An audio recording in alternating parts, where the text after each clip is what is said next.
Hi, I'm going to go through a response to the Hero Award writing stimulus I posted a few days ago.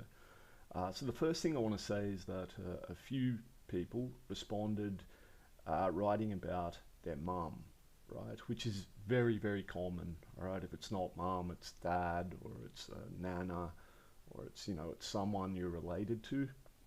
Now, if you wanted your writing to really stand out from the rest of the crowd, you'd probably consider writing about a more specific person, someone who made some great achievement that has helped mankind.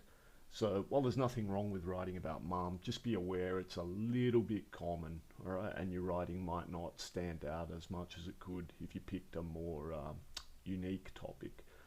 All right, so let's have a look at the title here. Sensational Mum, all right, we've already got a nice adjective in there. Now, one thing I'd suggest is that you could perhaps use alliteration in the title. So, go with an adjective that also starts with M. Marvelous Mum, miraculous Mum, okay, something like that. Just so, straight away in the title you're showing, okay, I know how to use alliteration. All right, great cooks, giving a hand, expressing humour. That's my mum. All right, so nice, engaging start. One thing I'll say, it shouldn't be cooks, right? Because you're talking about your mum. So it should be either great cook or great cooking, right? Not great cooks. That doesn't make sense. Giving a hand, that's fine. Expressing humour, great spelling of humour, remembering to use the U.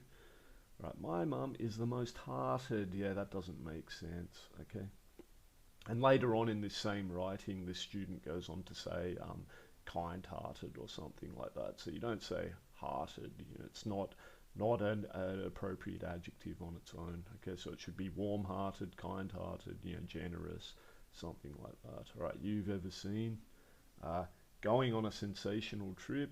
Yeah, so tasting the most mouth-watering apple pies. All right, you would want to taste. Yeah, it's nice language, very engaging. Some may think it's just, yeah. No, I think this word is meant to be colloquial, which doesn't fit this context at all.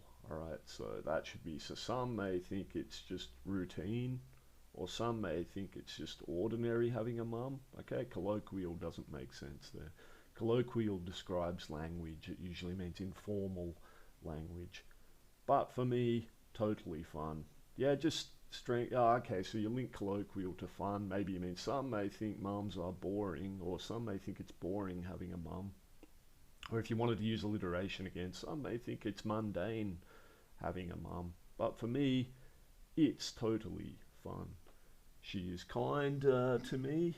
No, sorry, there's nothing there, no words. So it looks like it's been crossed out. She's kind to everyone she sees. All right, yeah, it's not bad. I guess maybe I would say everyone she meets, or to put a better word in there, encounters. I am going to tell you why my mum is my hero. That's a nice final sentence to the introduction because it links directly to the stimulus asking you to describe your hero, and now you can see you're going to get your reasons. Right, tasting the most luscious, nice word, dish is just extraordinary. Yeah, another nice word. So some good vocab use here. My mother has made such delicious dishes, good alliteration. Ever since I was here. Alright, well, that sounds a little bit clumsy. Should you say, ever since I was little, or at, just ever since I was here doesn't sound quite right. Without her, and just make sure that without is clearly one word because it looks like there's too much of a gap there. Without her, I would not know what to do. Alright, that's a nice sentence. She would always give what I want. And I appreciated, yeah, that doesn't make sense. So you would say, she would always give me what I, and maybe rather than want, right, to make it sound that you say what I need, right? It's very important children understand the difference between needs and wants. So your mum gives you what you need, right? Because if you say she gives you what you want, you sound like you're spoiled, right? A bit of it getting too much. And I appreciated it.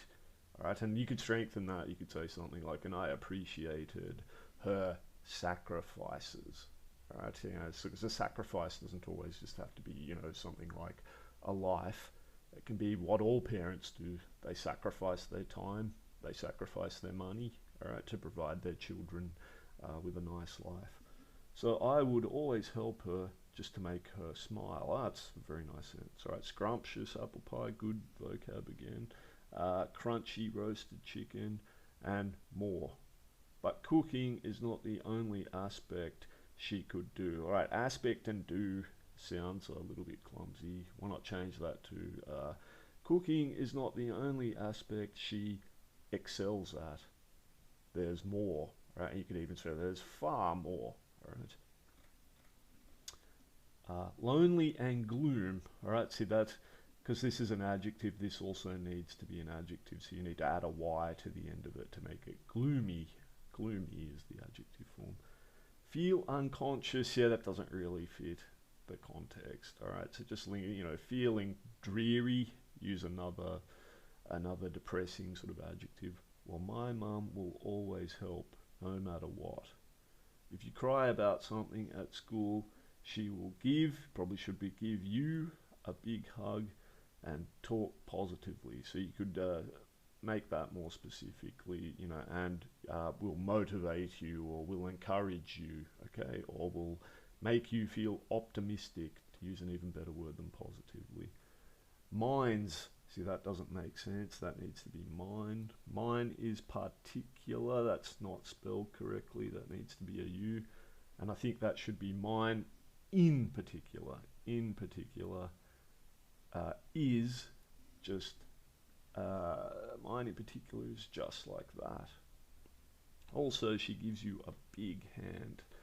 Right, now I'd be wary of using big too much in your writing. It's a boring adjective, right? So think of a better word. You can use that big or small or good and bad and so on, which shows she is warm-hearted. Yeah, see there we've got warm-hearted.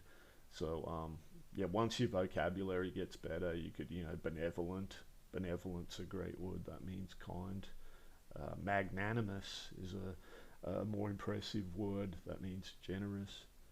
So she is warm-hearted and a happy person.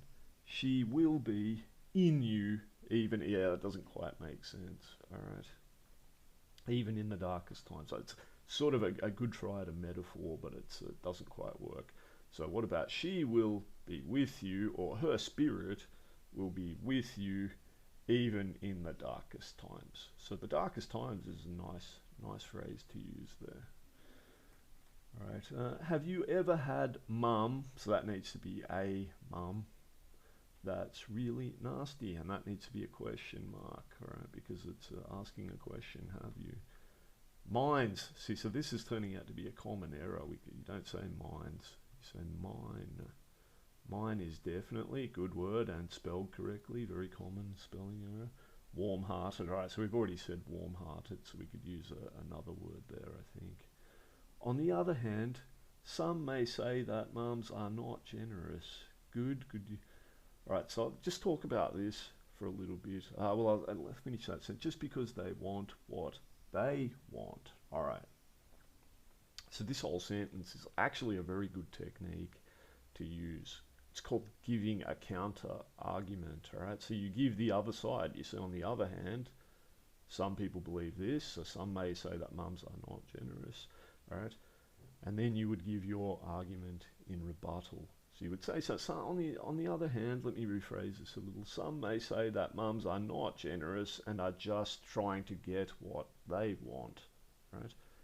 And then you would give your point. However, it must be recognized that parents always have their children's best interests at heart, right? Something like that. But you shouldn't put it in your conclusion, all right? So that type of rebuttal technique should have been used earlier on. See, something you should never do in your conclusion is you should not add any new information. So you've added this new part here about saying, oh, maybe some are not so sure about their mums. Don't do that in the conclusion, right? Put that in one of your arguments. But they work hard for you, so you must appreciate it. All right, it doesn't make sense again, so you must appreciate their, again to use that word, their sacrifice or their devotion or their commitment. Okay, without her, I would stay gloomy, or you say trapped in gloom, but you cannot say I would stay gloom because gloom's a noun forever. All mums are definitely spectacular, another great adjective, but mine is fabulous. All right, so good use of superlatives. All right, so overall, yeah, I thought this writing it's not too bad. It's a lot of good language use. It's very emphatic. The things that have got to be cleaned up are just a few little grammatical errors. Something also is that it's only 4 paragraphs, so possibly doesn't have enough reasons. All right, you would want to have 3 reasons. But something I would encourage in this student, if this was a student of mine, to use the on the other hand technique, right, in your reasons, and often to start your reasons with that. So some might say mums are harsh, or a better word than harsh, draconian, right? You know, they force you to go to school and they force you to go to tutoring or whatever, or to do your homework. However, you know, they are sacrificing their own time to help you succeed in life, right? And you could put a couple of metaphors in there. So yeah, I thought this one was pretty good. Just keep in mind that if you want your writing to really stand out, try and pick a topic that's a little more unique.